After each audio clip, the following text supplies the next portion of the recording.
Hey, I'm out here with Attorney John Shields after a mighty fine day. Yes, look sir. at those birds flying by. And we're talking about LLCs and corporations. And so, John, why do people even form these things?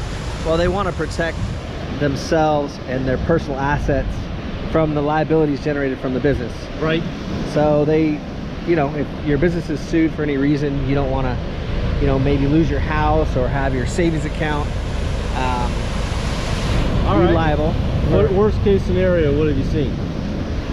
We talked about this a couple weeks ago. I had a guy who had a $1.5 million default judgment. It was for a wage and hour claim. The actual claim was only about 80 grand, but they had generated over 1.4 in attorney's fees just looking for him. Yikes. Going after him personally because, you know, he closed the business in 2017, but 5 years later, they'd racked up, you know, 1.4 in attorney's fees plus the original claim. So they had a default judgment against him, and that was at, you know, 10% a year, so over 150 grand, which was going to compound after year 5 per California law. So how did he become personally liable for all that? He commingled his bank accounts. He was paying things from the business that were, you know, personal vacations and things like that, and then he also didn't keep the right documentation, so he didn't do resolutions and minutes and things that just, you know, memorialized